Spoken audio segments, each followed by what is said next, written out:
What was she like? Lovely is too easy.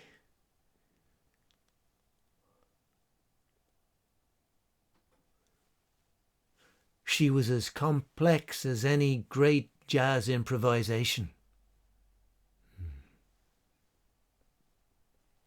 She was supposed to put me on my feet, not knock me off them, which happened lightning fast and out of the blue.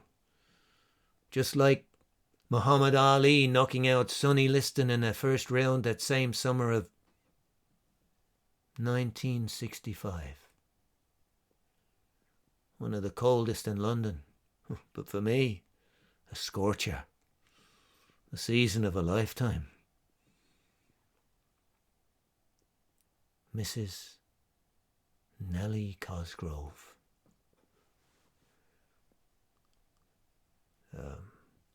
Friend of my aunt's. And between her and my mother, they arranged for me to be a paying guest at her home until I got permanent digs. I wanted desperately to get off the Dublin dole, make it in the big smoke and turn my back on Ireland for good.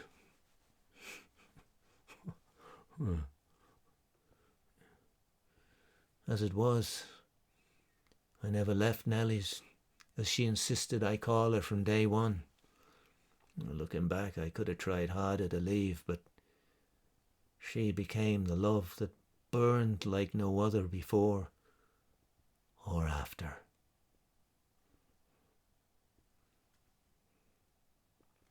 As it happened, I watched the Ali Liston match with her husband Bill at their local, who insisted I join him, big into boxing he was. Bill was English and had a fist for a face, but still managed to be handsome. The man was a mystery, a closed book if ever I saw one. That was all in early May. By June, she and I were lovers. But I'm getting ahead of myself. Before I met the Cosgroves, all I knew from my mother was that they were comfortable, no kids. Nellie was from Sligo originally. She loved music, so we were bound to get on.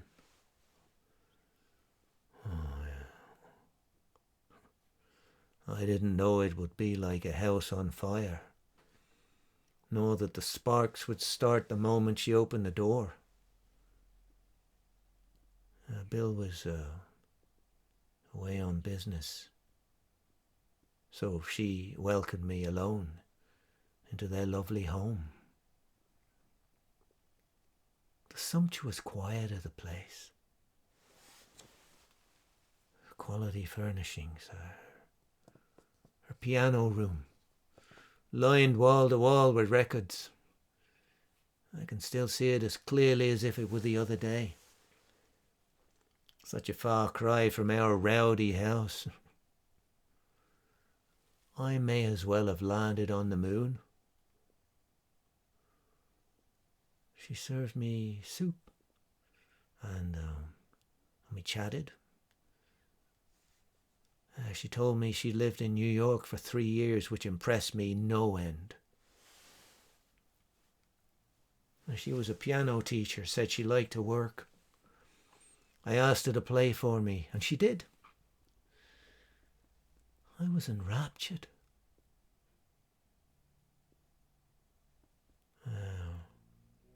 Later we drank wine, listened to Coltrane. A love supreme.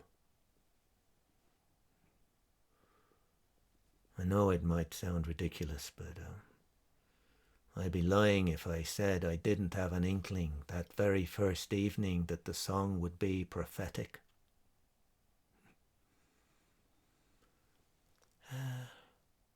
I got a job quickly off the Strand.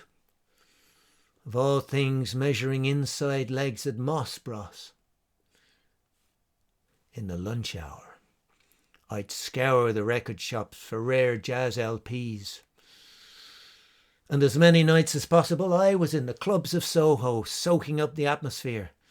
Oh, the freedom of the era, which, despite the heavy cigarette smoke, was a breath of fresh air. The women were amazing. So different to the ones back home. But me, I had eyes only for Nellie. Coming in late, she would be up offering something to eat, but mainly to talk music. How are you, Brendan? Was it a fun night? She'd always ask in a soft, low voice. The night our thing started, I suggested she join me at Ronnie Scott's. Well, by then the sparks had turned into an electric current, which I made every effort to anxiously turn off, but to no avail. It seemed to have a life of its own, no lie. Nellie seemed to revel in it, putting her arm around me when we were out for a walk or a drink. Laughing, always laughing. Her throaty, impish laugh. Well, we left Ronnie's to find a summer storm. We watched the rain bounce off the pavement. We laughed like children. Oh, we'd miss the last tube if we didn't make a run for it. So we did. And breathless we stopped for the red man on the lights. Turned to each other. Waited a split second. And then we kissed.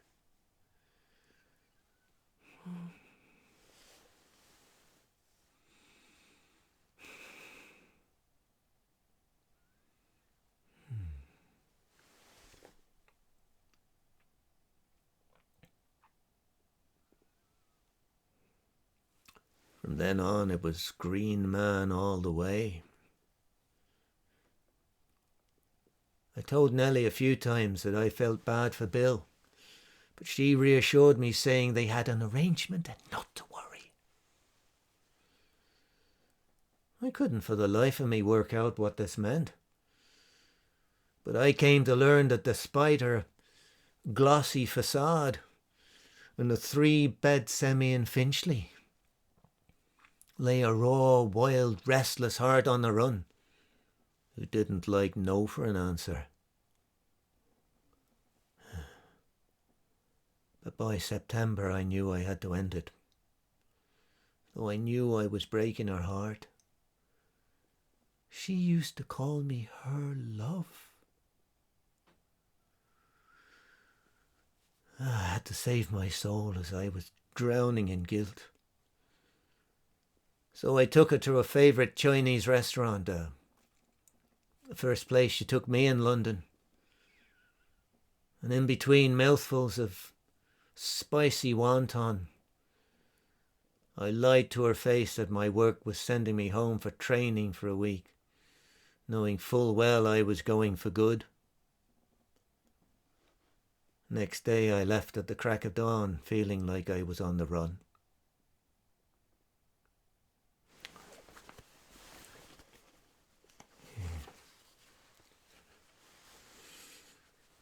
This is the photo of that day.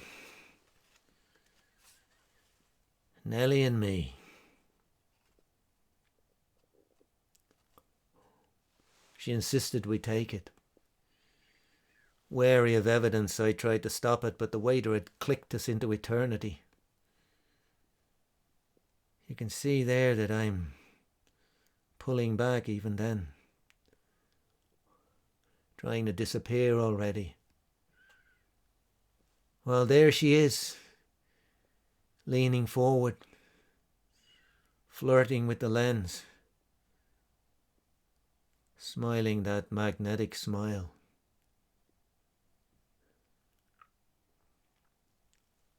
An hour ago, at Nellie's wake, Bill sidled over, thanking me for coming.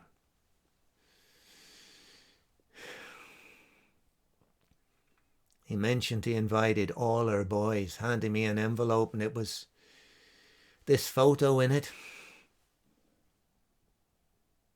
All her boys. Wow. Bill's revenge served stone cold.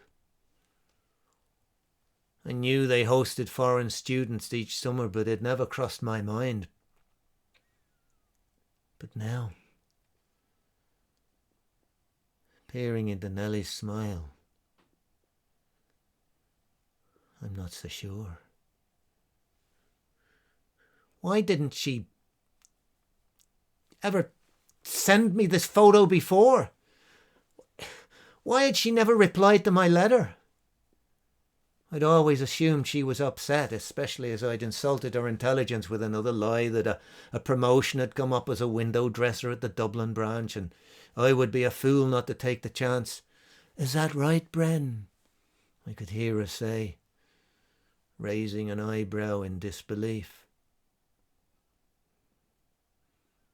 I don't know. But I do know that seeing this photo 30 years on is a sucker punch to the guts. Seeing your younger self stare back at you as you trudge through middle age is quite a thing.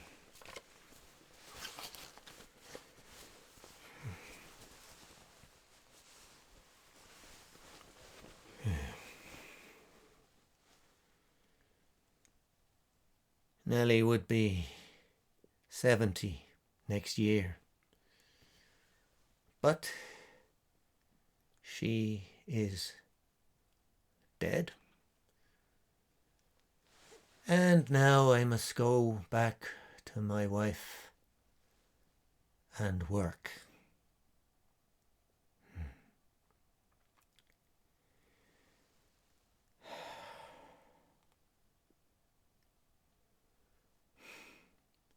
I look around, a sea of people on the move, duty-free shops with their lights blazing.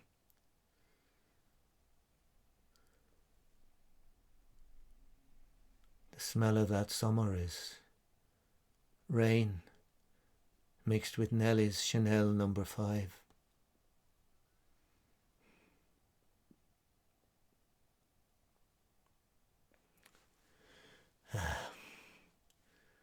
On the screen, gate 15 is flashing. Last call. I will have to run like mad if I'm going to make it. But I don't know how. Because I knocked for 6 all over again.